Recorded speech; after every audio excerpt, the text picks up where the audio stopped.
In this workshop, we deal with the concept of production value. How do you create production value? Often people think it's some big thing that you can do. The reality is that production value comes out of doing 1,000 little things right. It's having the insight and the eye and the judgment and the instincts and the experience to know how this little bit of light or how this extra little move will impact and make the shot better.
When that film footage came to us, there was no sound at all. They recorded it without sound. And so all the elements of the soundtrack we needed to put in. And it is something you could get from a library. You could get some train sounds and some metal sounds and put them together. But it wouldn't sound like the visuals look, which is a wonderful, realistic train wreck. And that's what we wanted to do with our sound, was to get realistic train sounds, realistic train wrecking sounds. And that's what we went after. And I spent 6 weeks in Chicago while they were shooting The Fugitive. And I went on board several different trains, several different train yards, went on trips on trains, and got as much the sound of the realistic trains as possible. And then went for the heavy metallic sounds. We recorded them. I recorded some in Chicago, and then when we came back here, we did another shoot of very heavy metallic sounds being smashed. And that added to the tremendous reality of the train wreck.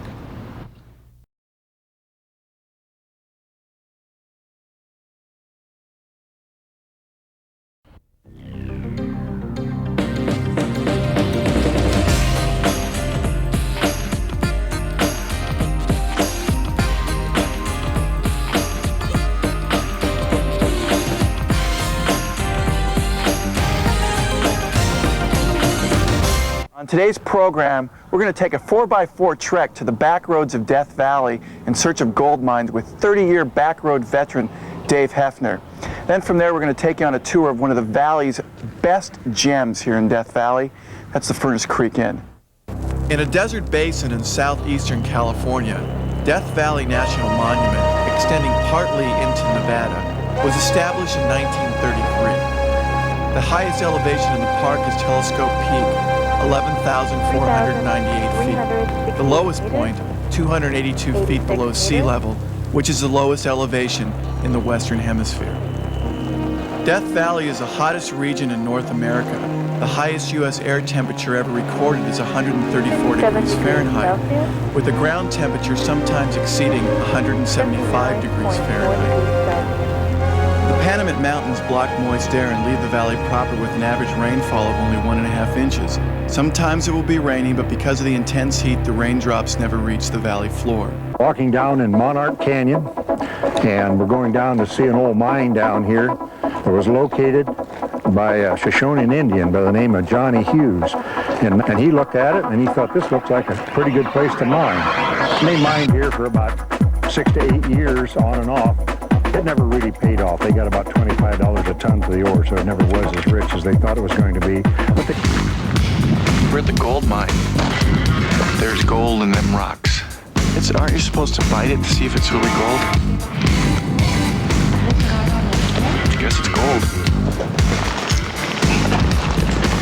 Dave, there's lots of this stuff that looks like gold all over the place, along with the quartz and stuff. I mean, why did they have to dig a mine? Because this just looks like gold right here. yeah, a lot of people thought that, and of course that's not even fool's gold. This is what they call mica.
Hi, my name is Sky Dayton. I'm the chairman and founder of Earthlink Network.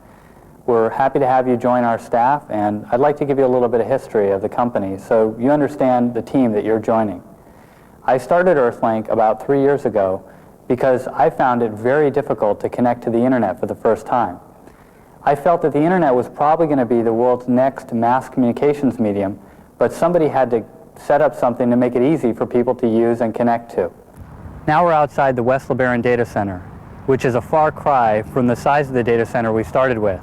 I remember when we had 600 square feet of office space, 10 modems, a couple of used Sun Workstation computers, and that was our total internet service.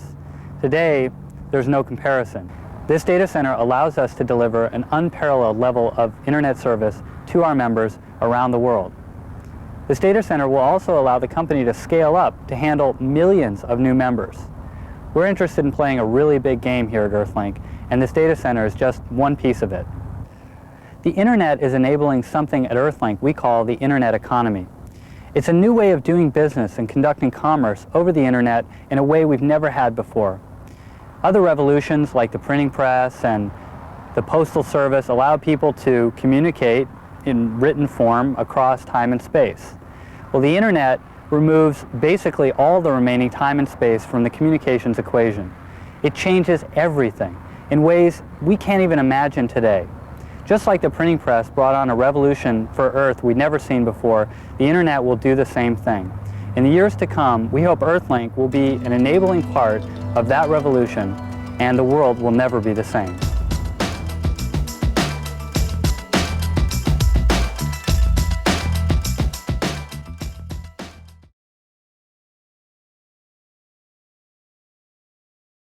We're twin brothers in dental practice for 30 years, and we love what we're doing.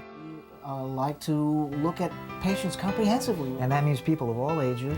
We're very child-friendly, and when we welcome children... We're very elderly friendly too. Well, of course, yes, of course. So when we welcome particularly children, we want to look at their growth and development. We want to see how they're growing. We're a full-service practice. We welcome everybody.